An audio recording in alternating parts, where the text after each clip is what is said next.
Jacksonville Jaguars fans, welcome into Duval Daily, presented by GenJag.com. I'm Jordan Aluga. Thanks so much for being here. Monday, November 3rd, and it is a victory Monday here in Duval County. A much-needed, hard-fought, sloppy, ugly victory for your Jacksonville Jaguars, 30-29 in overtime against the Las Vegas Raiders in Las Vegas. This game felt like it was slipping away many, many times, but the Jaguars were resilient.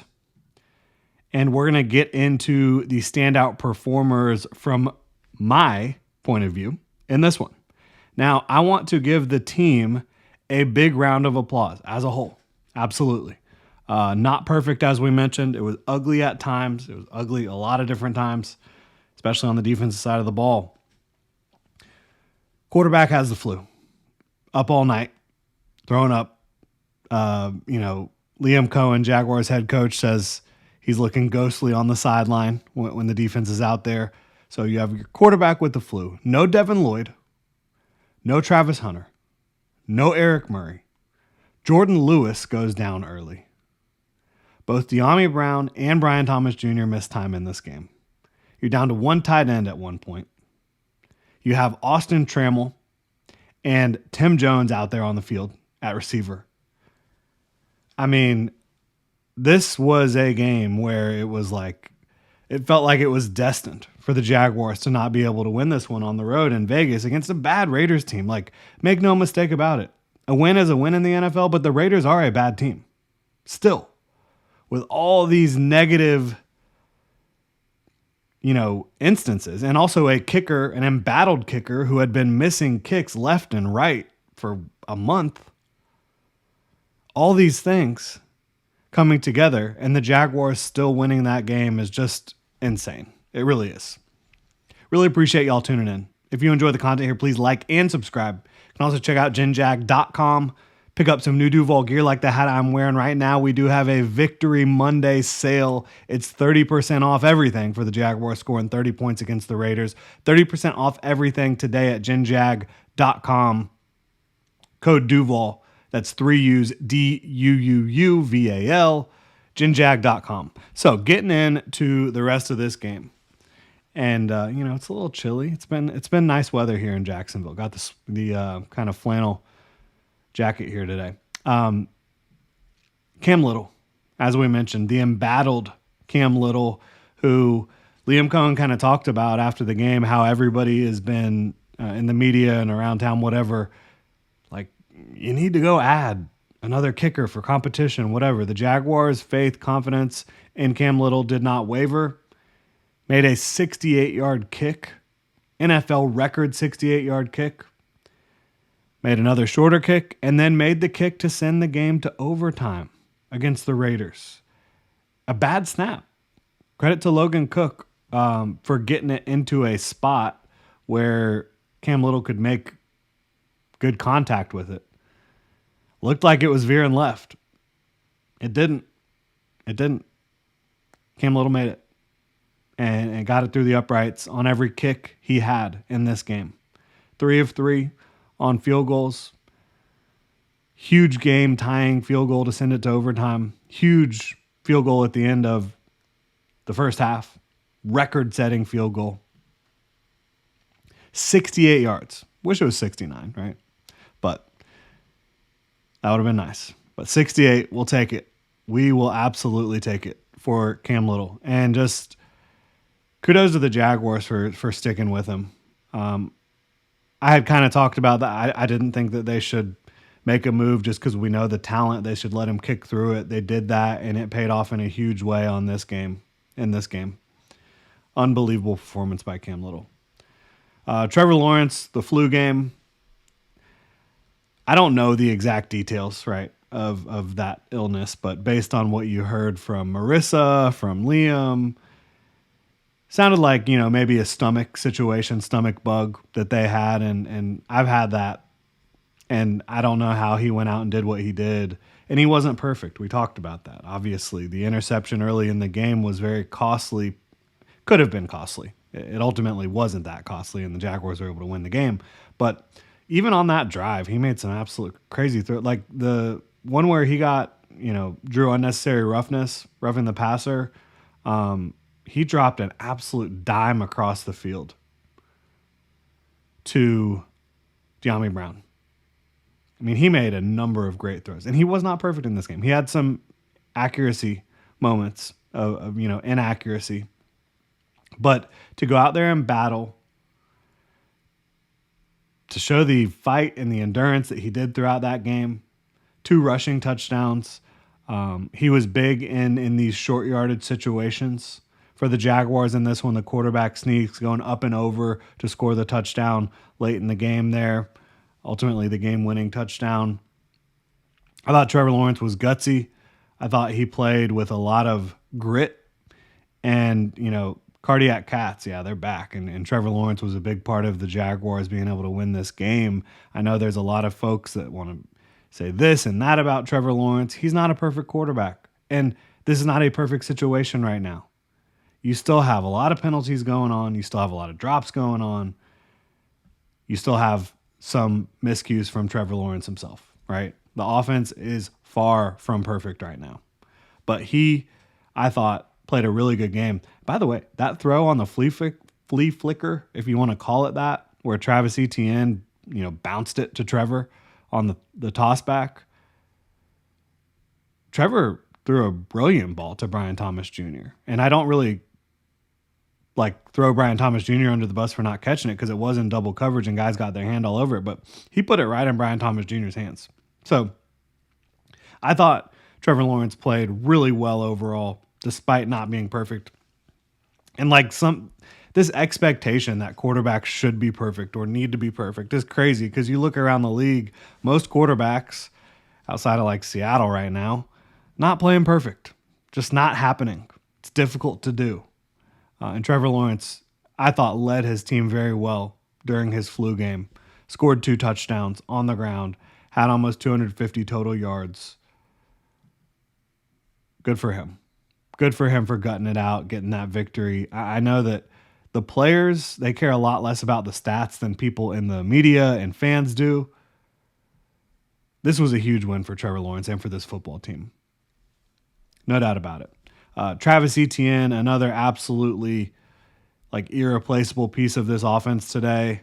I think he was charted with 9 forced missed tackles. I just saw that. Daniel Griffiths put that out from, I think he got that from Next Gen Stats. And by the way, if you're not following Daniel Griffiths, follow him on Twitter.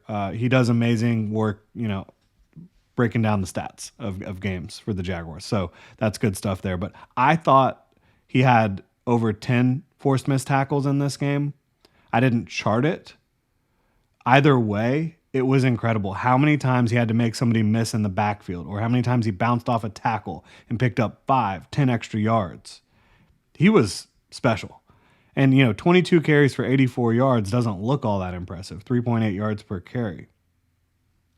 But he was also targeted 5 times in the passing game and caught all 5 of those passes. He had over 100 total yards. And he didn't find the end zone, but it doesn't matter because he was really, in my opinion, the heartbeat of the Jaguars offense today in a lot of ways. And in a game where you have all these receiver injuries, your quarterback's battling through the flu, you have a lot of penalties as well. Travis Etienne was that steady performer that kind of kept the Jaguars offense on track in a big way. And he's had such a good year for the Jaguars. A lot of folks wanted him gone, but 119 carries this year, 598 yards. He's averaging 5 yards per carry. He's getting it done in the passing game as well. Travis Etienne, he's in a contract year. It's going to be fascinating to see what happens with him, after 2025. But for the 2025 season, for the remainder of these games, the Jaguars, they're 5-3 now.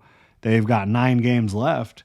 He's as important of a piece as anyone. And, that's not to discredit Bashal Tutin or Lee Quint Allen, who both had some really impressive plays in this game as well. But Travis Etienne, really an impressive back. And just his ability to make people miss in this game, I think, and resiliency to just keep grinding and fighting for extra yards was special. I also thought, Parker Washington was special in this game. I gave him a lot of flack for his performance against the Los Angeles Rams. I think deservedly so. but he played really well in this game. Targeted 9 times, caught 8 of them, and you had 2 consecutive plays where Parker Washington makes a great play and it gets called back due to an offensive penalty. And so he fought through that. He battled through that. He didn't care. Just kept going, kept getting after it. 8 catches for 90 yards. His consistency in a game in which, again, Brian Thomas Jr. went down for part of it. De'Ami Brown was injured for part of it and not playing well. You're missing Brenton Strange, who's one of your best receivers. You're missing Travis Hunter, who's one of your best receivers. Parker Washington stepped up.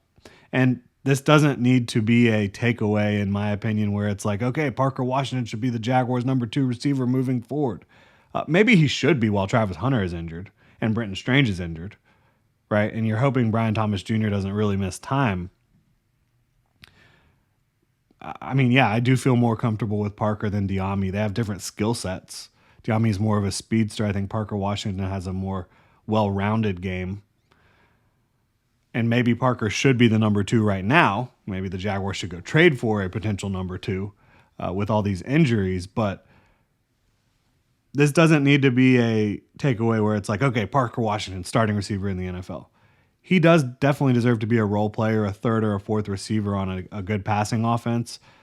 But just the way he stepped up in this game was huge. So big time credit for Parker Washington, obviously. Want to remind y'all, football season is obviously in full swing. We're almost halfway through. How insane is that? Or we are pretty much halfway through. Week 9, the halfway point. Underdog, best place to make picks and win money all season long. Playing on Underdog is easy. Just pick whether your favorite players will go higher or lower on stats like touchdowns, receiving yards, interceptions, and more. Next stop, Monday Night Football, and you can now make team picks on Underdog. Very, very cool. I like the Cowboys to beat the Cardinals. I like Dak higher than 271.5 passing yards. Go check it out. Again, you can pick the spread. You can take a look at just straight up all these different things with these team picks that you can now make over on Underdog. Pretty cool stuff. Download the app today and sign up with promo code Duval Daily to score $100 in bonus funds when you play your first $5. That's promo code Duval Daily. Underdog. Make picks. Win money. Must be 18 plus, 19 plus in Alabama and Nebraska, 19 plus in Colorado for some games, 21 plus in Arizona, Massachusetts, and Virginia, and present in a state where Underdog Fantasy operates. Terms apply. See assets.underdogfantasy.com/web/play and get terms _DFS_.html for details. Offer not valid in Maryland, Michigan, New Jersey, Ohio, and Pennsylvania. Concerned with your play? Call 1-800-GAMBLER or visit www.ncpgambling.org. In New York, call the 24/7 Hope line at 1-877 HOPE NY or text HOPE NY 467-369. Shout out Underdog Fantasy. Really appreciate their support. Defensively, actually, first, keep it with Brian Thomas Jr. BTJ, I thought, was excellent for the Jaguars in this game. You had 5 total targets. He was playing through different injuries throughout the game. 5 total targets. One of them was that deep shot, kind of flea flicker, whatever you want to call it, down the field, where would have been an insane catch if he held on to it. There was guys, trying to swat the ball up. I don't give him any or take anything away from him for not getting that one. And then there was one third down, or it was either long second down, or I think it was a long third down, where the connection just wasn't quite there. But the other targets he had, a huge 34-yard catch and run late in the game where I believe it was about 21 yards, 22 yards of yak where he was making people miss. He was breaking people's ankles. He was doing really well. Earlier in the game, he had a play where, he forced a missed tackle and got upfield and got more yards. 3 catches, 55 yards. I know that's not like an eye-popping stat line, but he played well in this game. And he also played with effort when he didn't have the ball, which is something you really wanted to see from him. I think the team challenged him in that regard. Shout out to Tim Jones going out there, barely being with the team at all and going out there and having a big catch that the Jaguars needed to pick up a first down on an over, kind of a shallow crosser.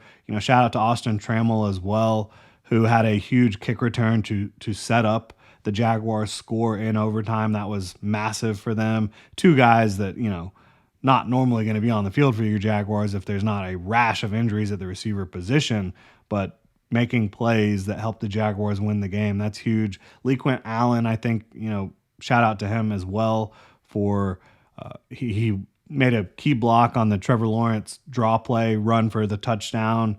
He also just fought and ran hard. I thought, LeQuint Allen, such a tough young rookie for the Jaguars.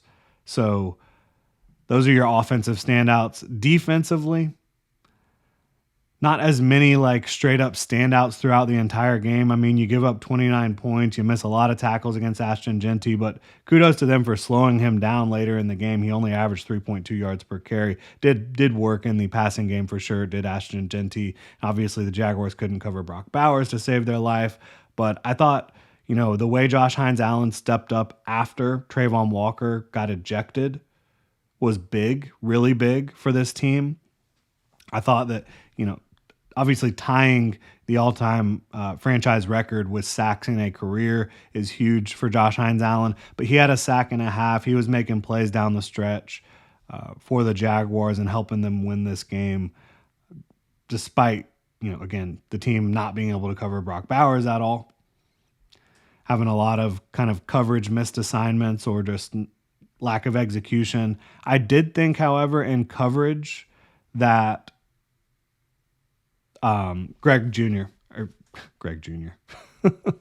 Goodness gracious. Mondays, am I right? Greg Newsome played really well. I know he gave up the touchdown to Brock Bowers.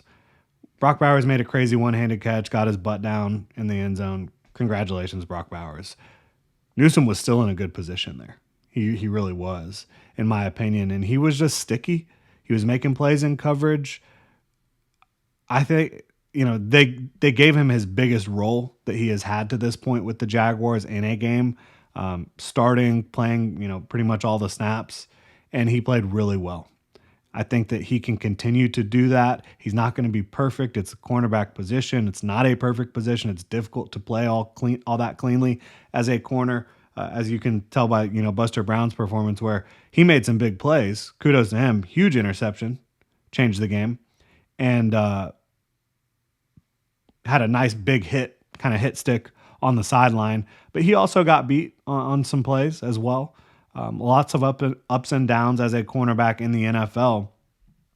But Gregory Jr., what is going on with me today? Greg Newsome locked it down in a big way overall for the Jaguars in this game. And I'm excited to see him continue to be able to have opportunities to start and play a lot of football. I mentioned Logan Cook getting the really impressive hold. I also thought, he punted pretty well. He didn't have to punt very much today, but he did get one down right around the 5-yard line. I think the Raiders ended up scoring on that drive anyways, but it was a good effort by him. That's all that really matters. He did really good, again, getting that final kick to tie the game in regulation in a spot where Cam Little could actually make contact with it. So thought that was huge. Final one, and we'll go back. I'll review the tape again. I watched it already again this morning, but I thought Anton Harrison played really well in this game. Somebody who needed to step up, and Max Crosby, he moved all around the formation. I mean, they did a really good job. I thought the Raiders did of getting him lined up in spots where guards had to reach, had to do reach blocks to try to get to him, and they had a really difficult time doing that. But when Anton Harrison was one-on-one with him, I thought he did a good job overall. I thought Anton just looked like the most buttoned up offensive lineman the Jaguars had, and he should because he's the most talented one they do have, at least right now. So that'll do it for the standout performers on the field. I also thought Liam Cohen called a great game overall offensively. I thought that the Jaguars could have scored 40 points in this game easily. Mistake here, mistake there, taking touchdowns off the board, potential touchdowns anyways, and not getting as many points as you really should have. And that's kind of been the story of the Jaguars season, beating yourselves, keeping other teams in the game by making, self-inflicted mistakes. But they fought a lot of adversity in this game. They fought through it. They won the game. big team win. Jaguars 5-3. They're now second place by themselves, still in the AFC South. The Colts dropped a game, so they're now 7-2. The Texans dropped a game, so they're now 3-5. So big date, obviously, with the Texans in Houston against the division rival. Really, kind of your arch nemesis right now. The Houston Texans are, I would say, this upcoming week. And the Colts, they're starting to face a much more difficult part of their schedule. The Jaguars kind of getting into a part of the schedule where there's some games that look very winnable on paper. So maybe the Jags could potentially catch up to the Colts. They have 3 losses. The Colts have 2. The Colts have played an extra game compared to the Jaguars, but it could be tight. It absolutely could be if the Jaguars can start winning games again a little bit more consistently. Obviously, they lost 2 games entering their bye week. Again, fighting through it, fighting through the mistakes, the injuries, all that stuff on the road against the Raiders. Big team win. Really appreciate y'all being here. If you enjoy the content, please like and subscribe, and y'all have a good one.